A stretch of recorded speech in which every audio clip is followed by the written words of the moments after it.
بەناوخوا کامەران ڕەحیمیم مەسوول کمیتەی وەرزشای هەوایی شارستان مەریوان و بنیانگوزار پەرواز لە شارستانی مەریوانە. لە ساڵی 91 لێرە خەریکی فعالیەتین ئیسە تعدادمان بووە بە 40 دانە خەلەبان لە سەتحایەکی مختلفە لە ئوستانە پەروازەکەن لە کشوەرە. تەنیاوین چیبان ئاو شرین دنیامانە زوین جەوەسەی کە چەتربازەکە لە جێ لەبان کێفا پەروازکە هەر لێرە قایق بەرزیەکاتەوە بە نەخێک ئەی کێشە بە شوێن خۆیان هەتار ارتفاعی لازم بێ لە وەسەتی ئاوەکە کە ئەمنترین نقطەز بۆ پەرواز هەرکاتی نمایشی و ئەمنیەتی پەرواز ئەنجام بدەن تێرە نیژنەوە. ئیسەیش خەریکین تستەکان ئەنجام دەین بۆ ئەوەڵ دەحفە لە کشوەرە مسابقاتی ئاکرۆباسی لە قسمەتی شاخەی هەرکاتی نمایشی پاراگلایدرا بەرگوزار گەرەکمانە بکەین لە ساڵی ئایندا لە بەهاریا خەریکین تەمریناتی ئەنجام دەن. ئیسش کە لە خزمەتانین کاک شادمان خەریکین ئەو وینچە چکەکەین ئەوەڵ پەروازمان لە ئێمڕۆوە چکەکەین خەریکین ئەچێتە سەر ئینشاءڵڵا بە کۆمەک بەرادەرانە بتوانین فستیواڵێکی جوان مسابقاتێکی جوانی ئاکرۆباسی لێرانە لە مەریوان بەرگوزارکەین بۆ وەڵدا فستیواڵی بەرگوزار بوو وەێ بانەوە مسابقات بەرگوزار نەبووە و لە سەتحایەکی بعدیا بتوانین لە ئایندا لە سەتی جانیشە بەرگوزاریکەین. لە ساڵی 89 علاقم بوو بە پەروازکردن یانێ ئەمبینی لە تلڤیزیۆنە لیباسای خۆفاشی کە پەرواز ئەەکەن کەم کەم شەبەکەکان چونکە ئەم وەرچە لە دنیایشان نەوپاس لە خودی دنیایانەشە نەچێتەوە تاریخچەی 50 ساڵ نەوپایە لە خودی دنیایشە. علاقم پێ بوو شەبەکان پەخشێ کردو حەزمە کرد فێر ببم هەرکوێ پەیگیری بووم نەمزانی لەکوێ هەست چەند حتا ناویم نازانیم زانین چەتربازی نەمزانانی پاراگلایدرە تا ڕۆژێ سەرچمانە کرد دۆزیمەوە لە ئینتەرنێت کە ناوی پاراگلایدرە و فعالیەتی هەستا لە ئوستانە ئای ئیبراهیمی بەر لە ئای ئیبراهیمی ئای ڕزا زەندی پیشکەسۆت ئوستانمانە تەشیفیان بوو وەێ متاسفانە بەعلەتەوە کە پەروازیان کەم کردبوو لە سەد ئوستانە ڕسانەی نەبووە ڕسانەکان کەم بوو ئێمە موافق نەبوون متەوەجە بین چون بۆ تاران لەوێ معرفیان کردبووتیان مقدماتی لای ئای ئیبراهیمیە فعلەن ئاموزشەکەی بینە لێو بوو کە ئێمە توانیمان شڕۆ بە پەروازکەین لە ساڵی 91 دەوری ئاموزش مقدماتیمان دیتر ما دیشی بەلەت جغرافیای ئوستان کوردستان و بوو بویژە شارستانی مەریوانە و خودی ئوستانی کوردستان با لە جغرافیای کل لە چەتربازەکان ئێران علاقەیان نەزم کێفمان نەسەم ئاو کارهایە کەس ئەمنیەتی پەرواز و نمایشی لەبان ئاوا بێنجام بێ ئاویشمان ئاو شرینە هیچ زەرەرێکی بۆ تەجیزاتمان نییە علاقەیان نەس بێن بۆ ئێرە ئەساتی دێ گەورەی ئێران مدام هات و شێراکەن باعث بۆ سەتی پەروازی مەریوان ڕۆژ بە ڕۆژ ڕوو بە تەرەقی بێ حتا ئوستانی ڕۆژ بە ڕۆژ ڕوو بە تەرەقی بێ دەبرا تۆمەتانیش بادا دەزنەوە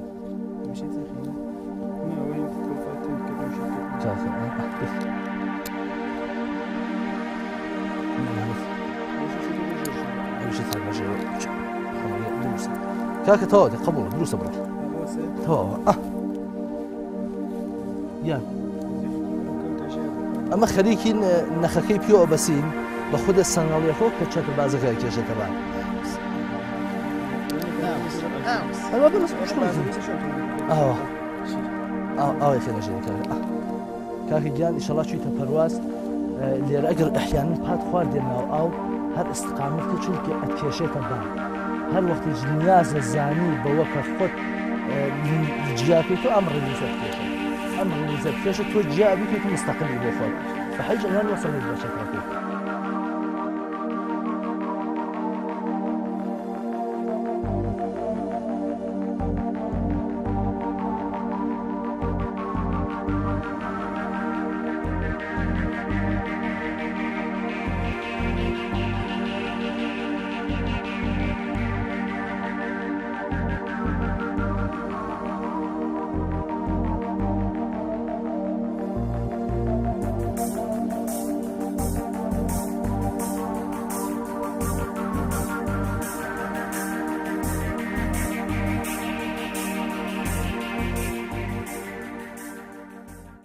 لە مسابقات داخلی ئێرانە فستیواڵمانەس بیشتر فستیواڵ مەریوان یەکێنە معتەبەرترین فستیواڵەکان لە مەریوانە دوو دۆرێ بەرگوزار بووە ئەمە خۆمان لێرە دوو دۆرەمان بەرگوزار کردە لە مشکین شارە فستیواڵ بۆ شرکتمان کردە هەڵەبجە و لە فستیواڵە جانی و لە دونیزیجا شرکتمان بووە پەرواز لە شاخی پاراگلایدرە پاراگلایدر وەسیلەیەکی سڕاندەس وەکو چەترە سقوط ئازاد نییە لە هەر نقطێکەوە ئەفرە بێتە خوارۆ یا مەگەر با یەکەم تەغیراتی لێبا ئێمە بە ئەزای باڵێکی کلازی 1 میتر تێتە خوارۆ 8 میتر ئەڕوێت لە سێ شاخایمە مسابقاتمان بەرگوزارە بێ هەدەف زەنیە دقت تارگت یا هەدەفێدا نرکە نزیکتر بوو بۆ وەسەد مسابقاتە مەسافەت بۆ وسیلەی گەرمای زەوی کە ڕوبەژوورەوە چ ئێمەش لەگەڵ یا پێڵێن تەرماڵگیری ڕۆینە ژوورە و مەسافەتای مختلف ئەچین و دانێکی شاخی سێوم پێژن ئاکرۆیە هەرکاتێ نمایشی کە لە ئەو بیشتر لەسەر ئاوە بیشتر نەحتممە نەبێت لەسەر ئاوا بێ تەخەسوسی مەریوان پەروازی ئاکرۆ یانێ محیتی مەریوان بۆ پەروازی شاخی ئاکرۆ زۆر خاسرە لە هیچ کوێی ئێران ئەم کەیفێتیە نییە لەبەرەوە ئەومان ئاوی شرینە کێفمان هەیە لە پاڵی ئاوەکە ڕاحەت بەرزەبینەوە ئیسە لە قشم و لە جویبار و چەند جێتریشە ئەچنە بان ئاو پەروازەکەن بەهر ئەم کارە بە ماشینەکەن کە ئێمە بە قایق چەتربازی پێژین وینچ ئەوان ئەیکەن وەلێ ئاویان ئاوێ شوورە ئاوێ شوورە ئەگەر چەتربازی تێکەوێ زۆر مزەڕە بۆ باڵەکە بۆ باڵەکە مزەڕە و ئەکسەر هیچ مەناتقی گەرمسێرە یا شەرجی قشمە گەرمسێرە یعنی خۆتی تیا ناگری هەژنۆ مەنگ لە ساڵ شماڵیش منتەقەیەکی شەرجیە لە فەسڵای خاصی پەروازیە و بەڵام ئێرە ئابوهوای معتەدلە هەمیشە خەتەر لە هەموو شتێکا خەتەر هەست ئەنێ بەش جیای ناپەزیر خەتەرە ئەبینی سێمە لە کۆنەوەردیە ئیمساڵ بەداخۆ سانحەیە دریان هۆ نەفەر فەوتی کرد لە ئێرانە هەرس بردی کە ڕسانەکەم باسی کرد هیچ کەس بەو جۆرە ناعامی مردمە باسی نەکرد وەلێ بەداخۆ ئەگەر چەتربازێ لە جەیەکە هەتا پایەکی بشکێ باوەڕکرد لە زۆر ڕسانەکە و ناو ئیشتماع لێ ئەترسن وەرشێکە لە دیدە ئەوڵە نازر زمینی بۆی ئەڕوانی زۆر وەرچەی خەتەرناکە بەڵام خەتەرناکە زمانە تۆ بێ هیچ بەرزەوبی تۆ ئێمە تەجیزاتێکی مەخصوصیە و کارەمان هاپێ خەتەراتی پەرواز ئەگەڕێتەوە بۆ انتخابی اشتبای خەلەبان و تیمە پەروازی ئیسە انتخابی اشتبا ئەبێت شامڵی تەجیزات بێت یا هەوای خراو ئەم وەسیلە کە ئێمە پەروازی پێگن پاراگلایدەر سرعتێکی بۆ تعریف کراوە لە تەرەف تەڕاح و کارخانەوە ئەگەر لەو سرعتە بیشتر سرعت بە ئەڵێ 37 دانە ئەگەر ئێمە بە 40 دانە سرعتکەین سرعت با بە پەروازکەین ئەم وەسیلەمان قاعدەتەن بای با ئیتر باش کە بردی لە دەستوانی احتمال سانەحەت هەز ئەمە یەک دوومەن انتخابای اشتبای خەلەبان چۆن ئەبینی سەتح خەلەبان کارهای ئەو کارە نییە کە ئەنجامیەدا هەموو پەروازێ نیشتنەوە نیە خەلەبان مانەز نییە لە سەتحی حرەکاتی نمایشیە ئەنجامیەدا بۆ سانەحەج بدەی ئێمە ئەتوانین دوودانە چەتری نەجات استفادە بکەین دوودانە چەترمان ناپێک کە فۆقڵادە سادە فڕێ دەیتە دەرەوە بازە بێت کە خۆم تایسە سێ دەفە استفادەم کردە کوچکترین خەتەرێکی نەبووە هەنێ کوچکترین سەختیە لە ئیسفادەیانە بۆ زۆر ڕاحەت ئیسفادەیەکەین دەستکەوتی شێوەسەی کە چەترێکت کە شێویاوە ئارام ئەوێتە زەوی بەڵام ئەوەت ئەرزەکەم چەتربازی وەرزشێکە خۆمانین کە مشکل دروستەکەین ئێمە هەرچە سانەحەمان داوە یا خەلەبانەکە هەواخراوە بۆ پەروازی کردە یا جێەکە نیشتوەسە جێ ئەوە نەبووە بینی ماشینێکە گە بچی بیت بە تەموێ قادەنزەر ببینی تۆ بێ حتمما لە دەشتا لە پەروازکەی بە تەجیزات خۆت و لە سەتە خۆت ئەگەرە تەرەکاتی نمایشیە بێ حتمما لە بانی ئاوا بێ لە بانی وشکیە بینی سانەحەیەکە دەی باوەڕکە لە 20 میتری و چەترە چونکە لە هەر شرایەتە هەر 5 میتریژی بمێنێ ئەدگرێت هەر 5 میتری بمێنێ و گرێت ئەو شدت کوتینە سەر زەویتە نییە کریتە ناو ئاوا من خۆم سانەحەم بووە لە 30 میتری و کەوتینە ساوە بەڵام هەر گۆشەی لە باڵەکە دەرگیر بووە حەج مشکڵێ نەبووە قەشەنگ هاتینە سەر دەرەوە تیمم داد و نژاد هاتە سەدەممان و هاتینە سەر دەرەوە اشتبای نابەجێی تەجیزات و انتخاب نابەجێی خەلەبانە کە سانەحە دروستەکە وەگەرنە تەجیزات ئێمە ئستانداردێ پەرواز دروست بووە سانەحە من سێ بار چەتری نەجاتم کێشاوە ئەوەڵ دانیان هەر لە بەرامبەری خۆم و خەریکی هەرەکەتێکی نمایشی بووم متاسفانە هەواسم نەبوو بە زەویۆ لەبان ئاوە کە فاصلەی زۆرم گرتە لە زەوی ناگەم و ڕیسکم کرد زوو برێکمدا چەتە دووشا سانەحە بوو بەرتبقەوە مرەبی بزرگوارم جەنابی لەشکری محمود لەشکری فەرموو بووی لە کەمترین زەمان ممکنە چەتری نەجات دەسەگیرێکە لێرە خستمانە دەرەوە باز بوو هیچ سانەحەیە پێشنان قەشەنگیش منەوە ئاوەکە ئەم خیاوەکەیش کەم بوو تایرە هاتینە دەرەوە بدونە هیچ مشکڵێ سانەحەی بعدیمان کە پێشات هەر لێرە بوو هەر تقریبا 30 میتر ئەولاترنەوە ئەوە دووبارە هەمان دەستور خۆم ئەمدی چەترەکەم شێوان کە بازی کەمەوە تەمرین بێ بۆ ڕۆژی تەنگانە دووبارە بۆم باز نەبوو کەوتماوە و باری سێوم خۆم ئەمدی لە حینی پەروازە خستمە دەرەوە وتمە بزانم چی پێشتێ کۆنتڕۆل شدە دافێتی تماشای کێنەوە با ئسترسمان لە چەتر نەجات کێشان نەبێ بە ئەماسانە هەیە کە تەرە فەروازی کرد یەک دەفە چەتر چوو بێ نەما بێمان نییە هەموو چت قابل لە پێشبینیە ئەمە حتا بازی وەختە ئەزانین کە ئەم هەوا ئەم باڵە کەم کەم جەمەکاتەوە وەرە کوێ خەلبانەکە خەلبان ئەو پەروە ئەو هەواسی ئەو پەروازە لە حەین جەمبوونا تکنیکای باسکردنمانەیە کنترۆلەکەین دووبارە پەروازەکەی دامادەین هەیچ مشکڵێک نییە دووبارە پەروازەکەی دامادەین ئیتر ئەوەی ژوە ئەچێتە سەر ئەچێ بە ئاسمانگا حتممە ئەبێ کاروباری و ئاسمانگی لێ بزانێ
بەداخۆ ئەم وەرشە وەرزشێکە فەوق العادە هەزینەی بانە جوانێکە ڕێ بۆ کوشتیک کە وەرچی ئەوڵیێرانە ئەژن بڕۆ دووبەنێ دەستی لیباسی وەرچی بێرە و بێرەوە ئێمە تەرەف تێ بۆ لامەنیە ئێمەش کە چوینە بۆ لای نەسلی قەدیم بۆ پەرواز ئەڵێ بڕۆ 20 ملیۆن بێرە چێت تەجیزاتمان فەوق العادە گرانە ئەم تەجیزاتە باعث بووە هەر شارێ بتوانێت هەزینەی فرەترکە پلۆپایی بەرزتر بێ تاران کە ئەوەی گوڵی سەرسەبەدی پەروازیێرانە ئەساتیدە بزرگوارمان لەوێ هەیە ئوستان کوردستانیش بەنەوبەی خۆی خەلبانی ئاکرۆکار ئوستاد شاهین ئیبراهیمی مانەس کوڕ جەناب ناسری ئیبراهیمی مرەبیە خۆم ئای ئیبراهیمی خۆی شاگردای متعددە سنە کە جێ لێرە ناوێکیان یاد و خاترێکیان لێ عەرزکەین کە خەلبانایەکی زۆر فەهیم و بەڕۆژ پەرواز ئەکەن مای افتخارم بۆ ئوستان مەریوان خۆشمان بە تایبەت چونکە عەرزەکەم لە ساڵی 91 کۆیسە سنە لە ساڵی 1970 تاریخچێ مە ساڵی 91 و خەریک پەروازی خۆم بنیانگوزاری بوو میساق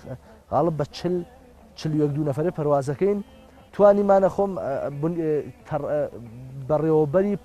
ئەم وەرشمە لەم شارە بەرنامە ڕیزی ئایندێ شارەی پاراگلایدر خۆمە یکەم حەز ئەەکەم لە نەزەر زیربەنایی و قەوی بین هەم خەلبانی قەویمان بێم تەجیزاتی ڕۆژی دنیامان بێ ئیسا شارمان هەیە خەلبانی قەوی تەجیزاتی ڕۆژی دنیای نییە و بەرعکس تێگەیشیەوە ئەرزەکەم ئەسێمە خۆمان تەجیزاتی بە ڕۆژی دنیامانەس خەلبانەکانمان ماومانە بگەین بۆ سەد هەموودام خەریکی دەورە و ئاموزشین بۆ من خۆم تەنیا خەلبانی ترەکی ئوستانی کوردستانم ترەک وەسیلەیەکە متردارە لە زەوی بەرزەبێتەوە یەکێ لە 5 ترەکی قەوی ئێران هین خۆمان یانە لەوە قەویتر نیە شاری مەریوانە 5 ترەکی قەوی ئێران کە پەروازی پێەکەن بەناو ڕۆتاکس وینچێکە ئەسمان لە ئێرانە نمونەی نییە لە ئاسیا نیاز نەبووە کە نمونەی ببێ لەم سابقاتە جهانیە دروستەکە استفادەی لێەکەن لە کشوەرە پورتەقاڵ کە تیمی ئێران چوو بوو لەوێ لەشکری تەشریفی بردو و فیلمەکانیمانە بینی لە نەزەر کار زیربەناوی و بینی ئسکلەمان هەیە دوودا قایقێکی ئیمداد و نجاتمان هەیە قایقێکی پەروازمانەیە وینچمان هەیە سێدانە پارامتری ترەکمان هەیە کە دوان لە شاگردەکان ئای قادری و ئای ئەمینی لە هەفتەیان دوی شەڵاوی دەست بەکارە بن کلاسەکان تەشریف تێرن ئەچین بۆ دەورە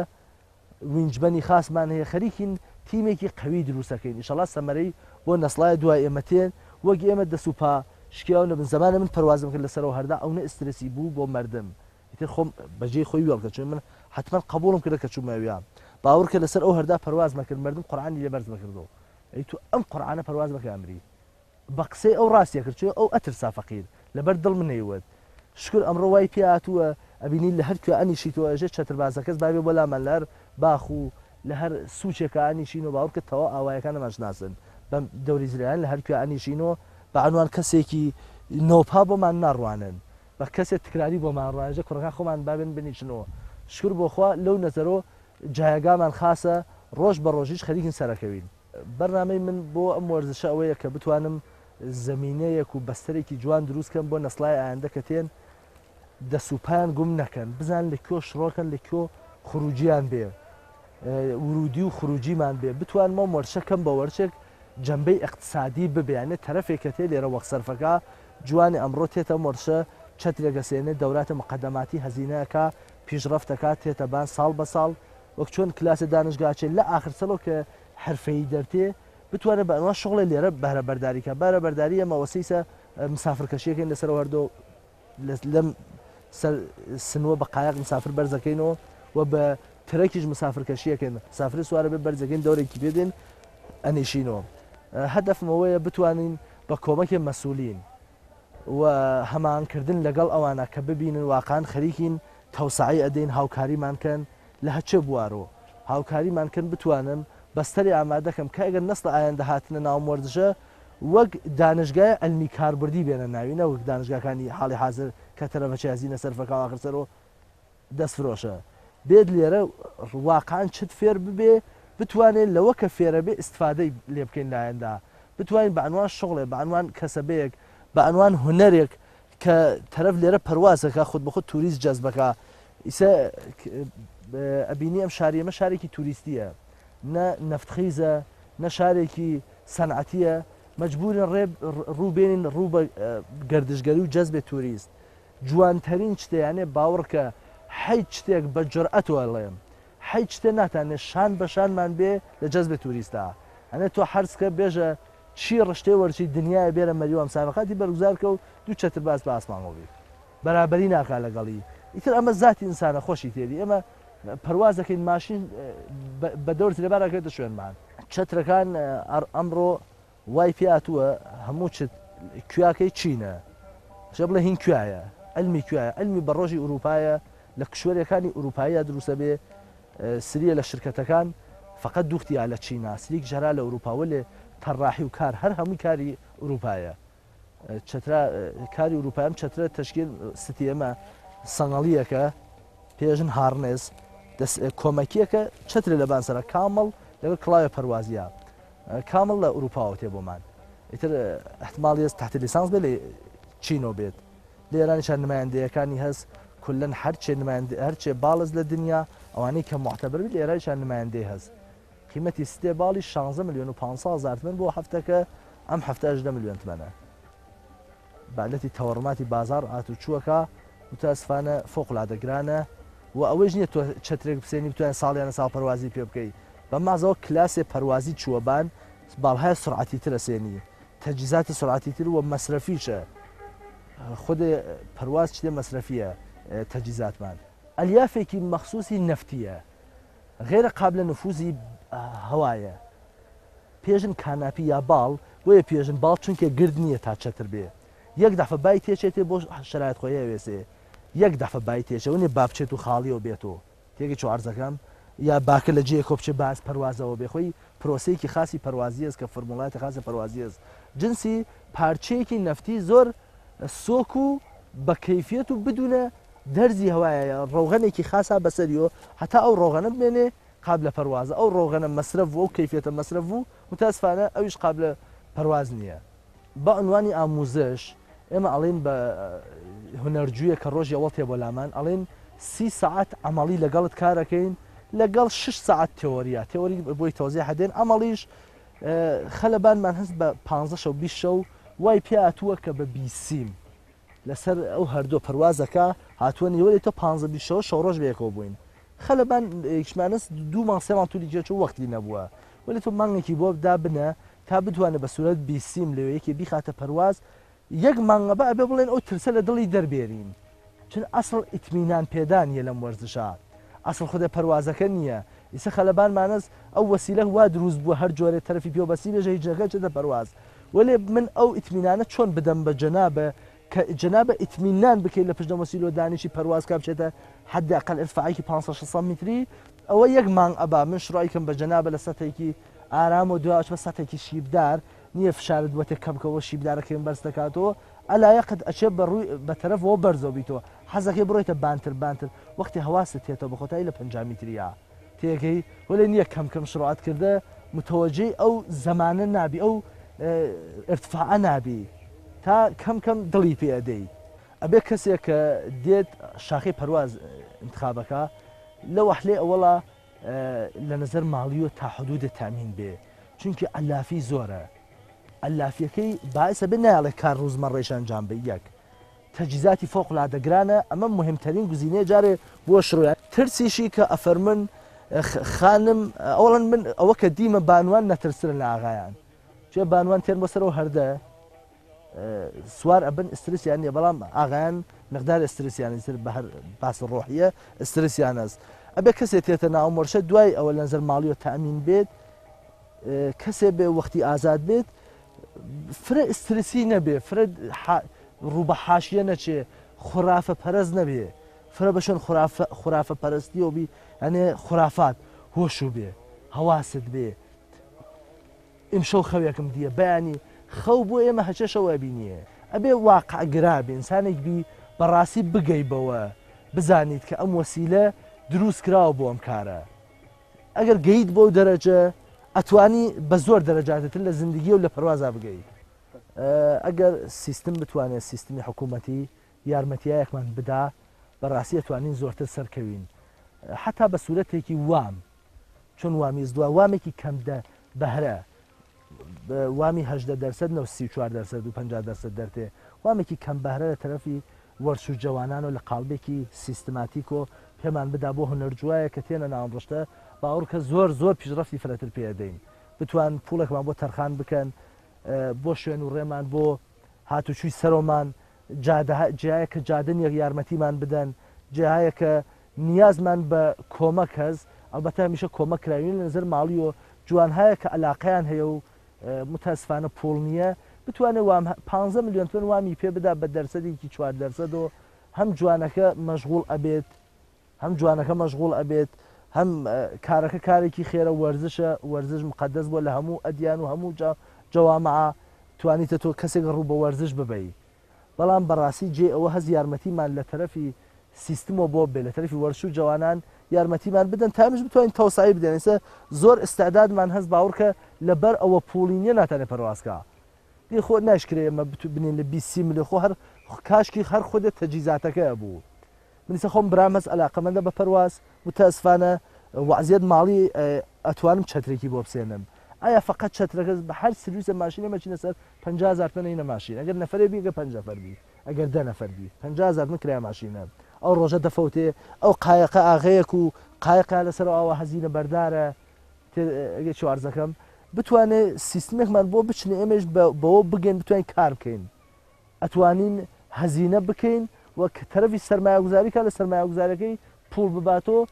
پوڵ ڕووکاتە ئەم وەرزشە پیشرەفت ڕووی تێیەکە لە هەموو وەرشێکا واسی پوڵ ڕووی تێبکە ئەبینی ئەمڕۆ بۆیە فوتباڵ بۆیە بەسکتباڵ ئەم گەیە بەم دەرەجە و بەم سەفحە لە پیشرەفت و لە فشارە بۆ هەموو ئینسانێک و تاوەڕەسانەکان پۆڵ ڕووی تێکردە ئێمەش کارەکەن بتوانن شاخەیە لە مادیات ڕوبەڕوومان بێت بتوانین تەوسعی بدەین